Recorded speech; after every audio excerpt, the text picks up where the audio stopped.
Bapak, Ibu, saudara-saudariku yang terkasih dalam Tuhan kita Yesus Kristus, berbicara tentang bait suci, bait Allah, dan lain sebagainya.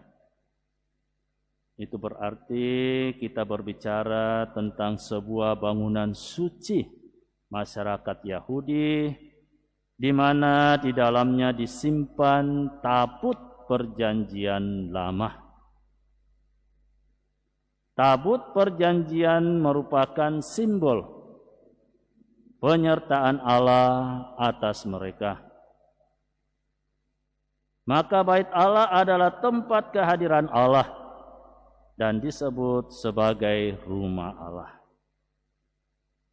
Nah, di dalam bait Allah mereka menyampaikan persembahan dan silih atas dosa-dosa yang telah mereka perbuat, agar Allah berkenan menyucikan mereka kembali.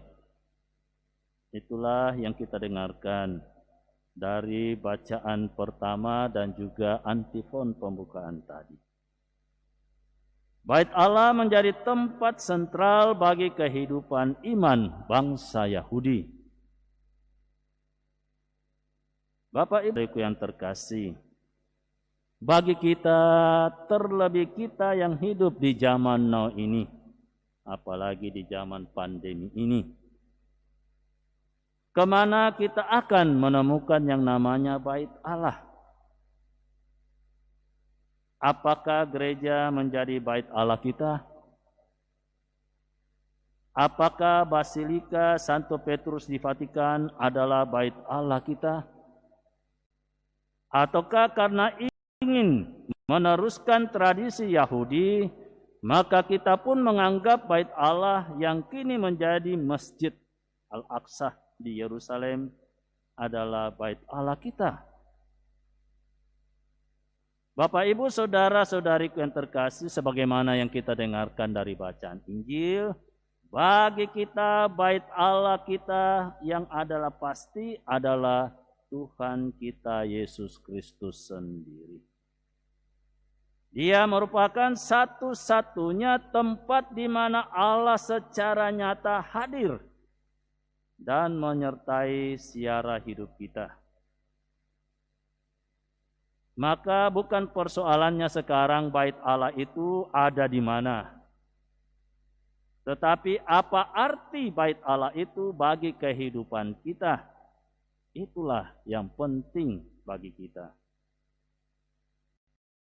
Ketika kita melihat bahwa hal yang paling berarti bagi kehidupan kita, maka melalui Dia kita berbakti dan menyembah Allah.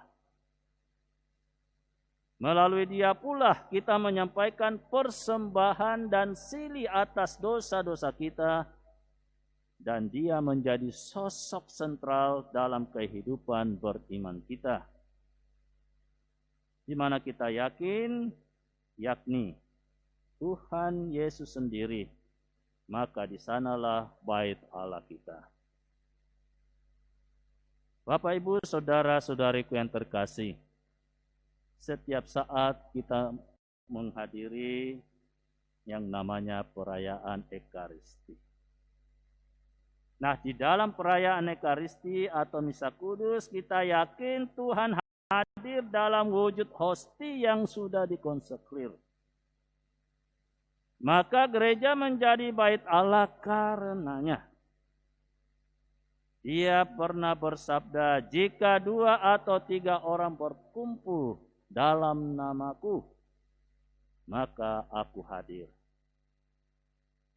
Dengan demikian, dalam sebuah komunitas di mana komunitas itu dibentuk dan berkumpul dalam nama Tuhan, dan Tuhan hadir karenanya, maka komunitas itu pun menjadi bait Allah. Bapak, Ibu, saudara-saudariku yang terkasih. Itu kalau kita mau merenungkan tentang bait Allah atau bait suci dan seterusnya di dalam kehidupan kita. Tetapi mari Bapak, Ibu, saudara-saudara yang terkasih, kita kembali dalam teks kitab suci yang kita dengarkan tadi. Kita melihat apa yang menjadi sebetulnya alasan kemarahan Yesus, sehingga ia harus membuat cemeti dan mengusir semua pedagang itu pergi, menjungkir balikan meja dan kursi mereka. Karena menurut Yesus, bait Allah adalah di mana sebuah komitmen memungkinkan untuk tetap ada dan dihargai dengan kesetiaan.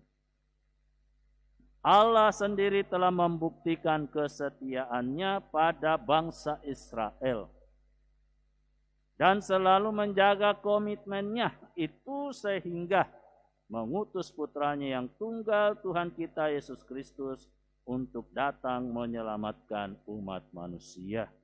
Jadi bukan hanya umat Israel, tetapi kita semuanya, Bapak, Ibu, Saudara-saudari yang terkasih. Jadi mestinya seluruh sikap, seluruh pikiran bangsa Israel pun harusnya tertuju pada perkara itu di dalam kehidupan mereka. Mereka harusnya setia pada perjanjian itu dan melihat besarnya akan belas kasih Allah kepada mereka.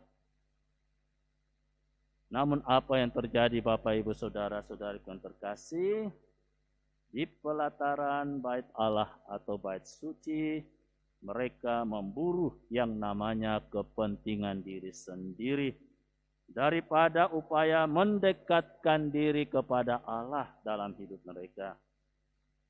Mereka membuat pasar yang sepenuhnya didasarkan pada untung rugi dan memaksa orang-orang yang lain yang datang untuk terlibat di dalamnya.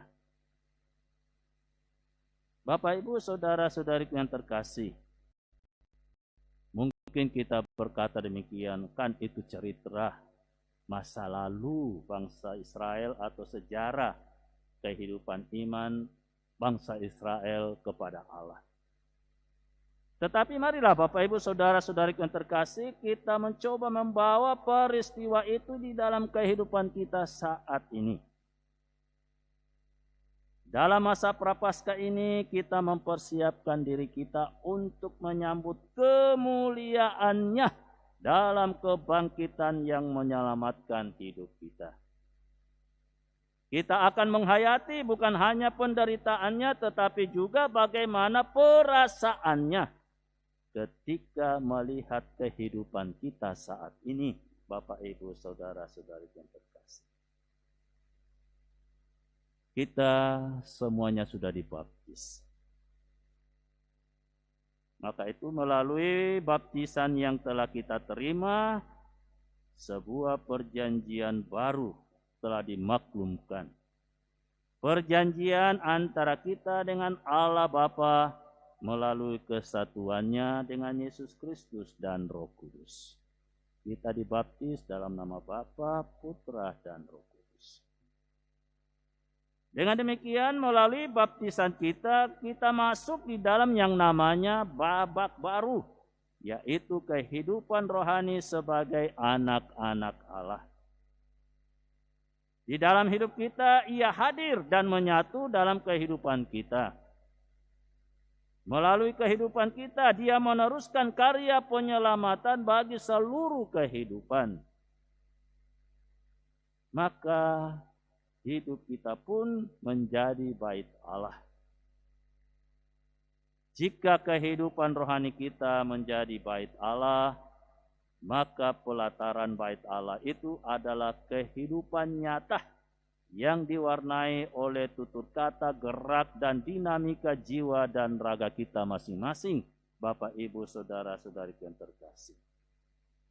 Pertanyaannya sekarang, adakah pelataran bait Allah kita itu tetap merupakan tempat yang layak bagi setiap orang untuk datang kepadanya? Ataukah sudah berubah menjadi pasar yang diwarnai oleh aroma keuntungan-keuntungan pribadi kita? Apakah di pelataran hidup kita itu kita melakukan pelayanan yang tulus kepada orang lain? Ataukah kita berusaha untuk memanfaatkan orang lain bagi kepentingan diri kita sendiri? Bapak, Ibu, Saudara-saudariku yang terkasih, kita masing-masing yang bisa menilai apakah bait Allah kita berikut pelatarannya saat ini. Dan kita sendiri pula yang bisa membayangkan jika dia datang, apakah dia akan membuat sebuah cemeti serta menjungkir balikan semua meja, ataukah melenggang dengan penuh rahmat dan berkat. Belum terlambat, Bapak, Ibu, Saudara-saudariku yang terkasih, untuk menata kembali pelataran bait Allah kita. Belum terlambat untuk bertobat dan menyambut kedatangannya dengan penuh hikmat. Semoga pewartaan sabda Tuhan dalam Minggu Prapaskah yang ketiga ini semakin meneguhkan kita, sehingga kita semakin berani maju melangkah untuk membangun niat-niat kita, menjadikan pelataran bait Allah kita itu sungguh tetap pada komitmen dan berkenan kepada Allah. Semoga demikian. Amin.